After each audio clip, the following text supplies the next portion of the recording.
সাতক্ষীরার মরিচাপ নদীর উপর নির্মিত 7টি সেতু ধসে পড়েছে 1 থেকে 1.5 মাসের মধ্যে। ফলে যোগাযোগ বিচ্ছিন্ন হয়ে পড়েছে সদর, দেবহাটা ও আশাশুনি উপজেলার অন্তত 30টি গ্রামে। স্থানীয়দের অভিযোগ, নিম্নমানের সামগ্রী আর তদারকির অভাবেই এমন বিপর্যয়। এই চিত্র সাতক্ষীরার মরিচাপ নদীর উপর নির্মিত 7টি পাকা সেতুর।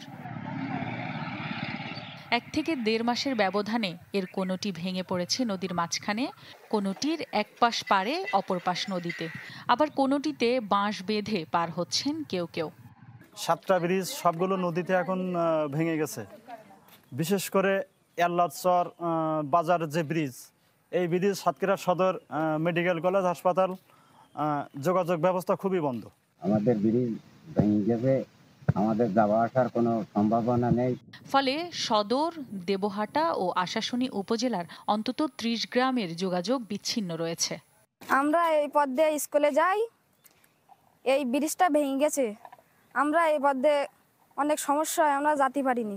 যেখানে মতো ভেঙে পড়তে পারে, বিরাট ঝুঁকিপূর্ণ ব্রিজ, তাড়াতাড়ি করার দরকার। আমরা বলতে চাচ্ছি যে সরকারের কাছে যেভাবে হোক আমাদের এই ব্রিজটা যেন খুব দ্রুত হয়। সাতক্ষীরা সদর উপজেলার নির্বাহী অফিসার বলছেন, সেতুগুলোর সংস্কার প্রস্তাবনা পাঠানো হয়েছে স্থানীয় সরকার মন্ত্রণালয়ে। আমাদের সাতক্ষীরা উন্নয়ন প্রকল্পের প্রায় 3000 কোটি টাকার একটা বরাদ্দ আশা করতেছি ইনশাল্লাহ দ্রুতই টেকনিক্যাল অ্যাপ্রুভাল হবে।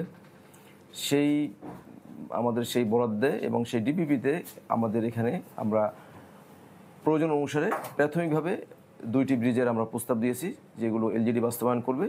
2014 থেকে 18 সালে সাতক্ষীরার প্রত্যন্ত অঞ্চলের মানুষের জন্য নির্মাণ করা হয় এই সেতুগুলো।